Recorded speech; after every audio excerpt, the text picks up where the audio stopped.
Transat Flight 236 discovered that basic maintenance errors had led to the fuel leak. Air Transat had accepted responsibility and were heavily fined. But the focus now turned on the flight deck and the performance of the crew. What part did they play in the fuel loss? Wing crossfeed. On. On. When the crew opened the cross-feed valve to transfer fuel from the left wing tank to the right, they lost 17 tons of fuel in less than 30 minutes. Yet they failed to close the cross-feed valve and prevent further loss.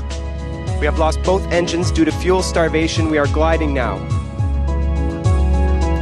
In the days after the incident, Captain Robert Pichet and Dirk de Jager were called before the inquiry and asked in detail about their actions. More than 2 years later, these findings have still not been published. What follows are possible explanations for the course of events that night, based on known facts and expert opinion. Oil temp low and oil pressure high on number 2.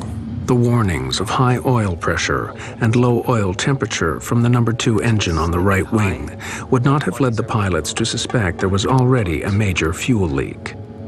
The indications that were being presented with respect to the oil system would probably not give the crew any indications. They may have questioned what was causing the erroneous or strange indications, but there's nothing certainly in my mind or their training, I think, that would have triggered them to suspect that a fuel system might be involved. I bet you it's a computer problem. But although the pilots thought they had a computer error, the oil warnings were actually correct and were the first indication of a much more serious problem. Fuel imbalance warning. Haven't seen that before. When the fuel imbalance warning came up 20 minutes later, showing less fuel in the right wing than the left, it seemed unconnected with the oil alarms. This could have reinforced Captain Pichet's idea that he was facing a series of computer errors. Do not apply this procedure if a fuel leak is suspected. Despite his doubts, Captain Pichet was obliged to follow Airbus procedure to correct the imbalance. He opened the cross-feed valve. Wing crossfeed. On.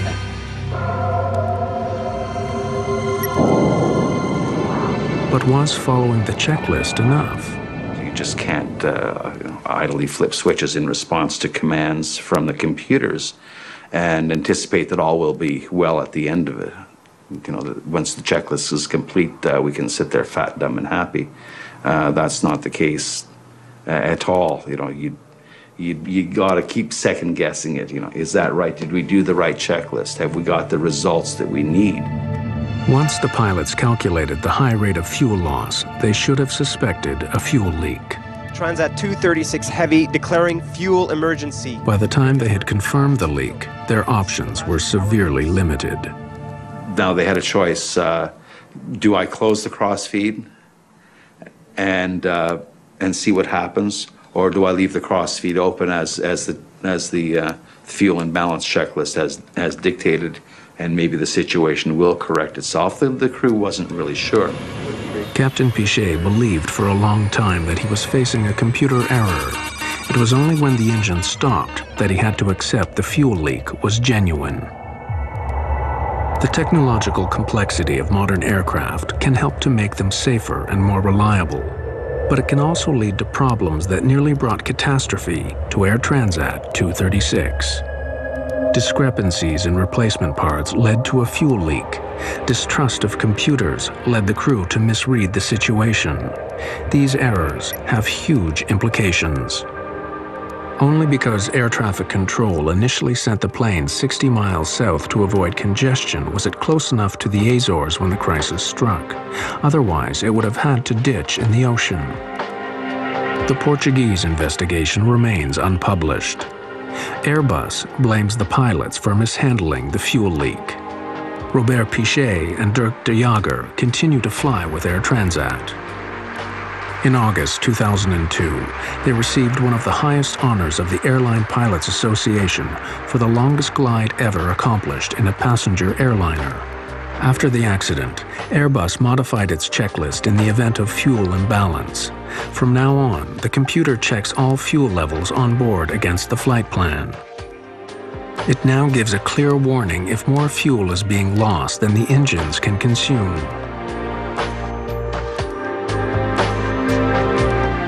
Rolls-Royce has reissued a service bulletin alerting all its clients of the incompatibility of two almost similar parts.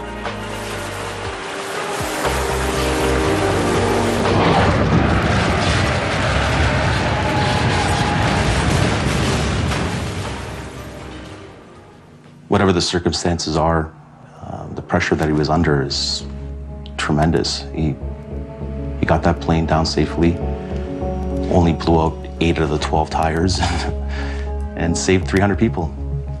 He saved 300 people's lives.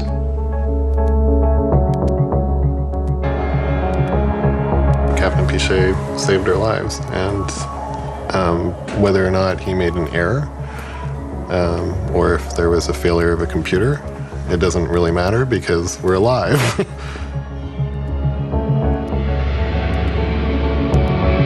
Do I think he's a hero? No. Do I think he's a hell of a pilot? Yes. Thank God the islands of the Azores were there and basically saved our lives. But if that fuel pump broke 5 minutes beforehand, we would have ended up into the water, and I probably wouldn't be here to tell the story.